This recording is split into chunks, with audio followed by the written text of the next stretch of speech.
We are given triangle DEF with side lengths 8, 7, and 9. Now extend side DE beyond point E and side DF beyond point F like this, and draw a circle C in such a way that it is tangent to the extended line through DE at point M, the extended line through DF at point N, and the segment EF at point O, just like this. The question is, what is the radius of circle C? You can pause the video and take a moment to think about it, and when you are ready, you can always come back to verify your answer.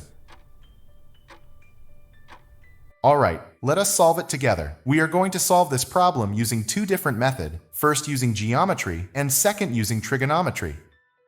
To solve this question using geometry, let's first mark this side EO as x. That means this side FO will be equal to 7 minus x, right? Now according to the tangent from an external point theorem, when tangents are drawn from an external point to a circle, they are equal in length. Here, EO and EM are both external tangents to the circle, so they must be equal. That means EM equals x. Similarly, FO and FN are both external tangents to the circle, so they must also be equal. That means FN equals 7 minus x, correct? Again, DM and DN are both external tangents to the circle from point D. And from the diagram, we can say DM equals DE plus EM, which is 8 plus x, and dn equals df plus fn, which is 9 plus quantity 7 minus x. Since dm equals dn, substituting the values we get, 8 plus x equals 9 plus quantity 7 minus x, or 8 plus x equals 16 minus x. Simplifying this, we get 2x equals 8, so x equals 4. So substituting x equals 4, we get em and eo equals 4, and fn and fo equals 3.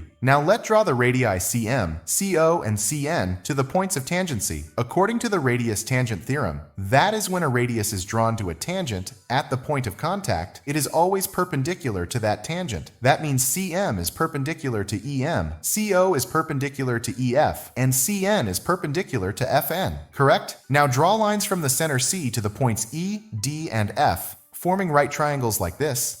And look at quadrilateral DMCN. The area of quadrilateral DMCN equals the area of right triangle DMC plus the area of right triangle DNC. Here the base is 12 and the height is r. So substituting the values into the area formula, we get 1/2 times 12 times r plus 1/2 times 12 times r. Simplifying this, we get the area equals 12r. Now look carefully, area of quadrilateral DMCN can also be calculated as the area of triangle DEF plus the areas of triangles EMC, EOC, FNC, and FOC. Triangles EMC and EOC each have base 4 units and height r, so their combined area is 1/2 times 4 times r plus 1/2 times 4 times r, which equals 4r. Similarly, triangles FNC and FOC each have base 3 units and height r, so their combined area is 1/2 times 3 times r plus 1/2 times 3 times r, which equals 3r. Substituting these values, we get 12r equals the area of triangle DEF plus 4r plus 3r. Simplifying, we get 5r equals the area of triangle DEF. Now using Heron's formula, we get semi-perimeter of triangle DEF as this an area as this. Equating these, we get 5r equals 12 times the square root of 5, and dividing by 5, we get r equals 12 times the square root of 5 divided by 5,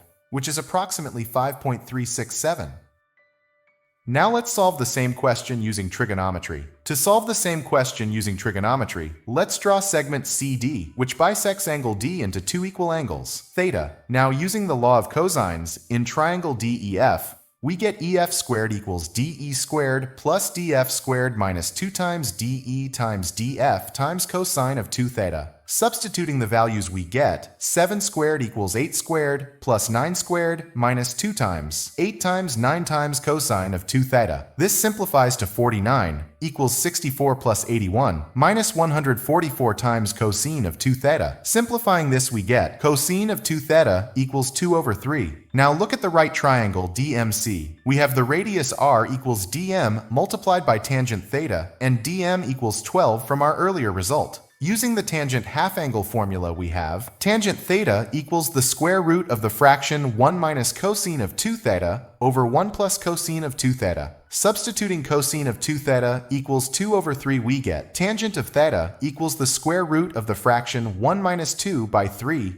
over 1 plus 2 by 3, which is equal to the square root of the fraction 1 by 3 over 5 by 3, which equals the square root of 1 over 5. Therefore, the radius r equals 12 times 1 over the square root of 5, which is 12 multiplied by the square root of 5 divided by 5, or approximately 5.367. Pretty amazing, isn't it? Two completely different ways, but the same answer. But wait, before you go, here's a quick bonus challenge for you. Can you find the radius of same circle in terms of a variable x, y, and z instead of numbers? Think it through and drop your answer in the comments below. Let us see who can figure it out. If you found this explanation helpful and learned something new, do not forget to hit that like button, share it with a friend, and subscribe for more mind-bending math puzzles. Thanks for watching, and I will see you in the next video.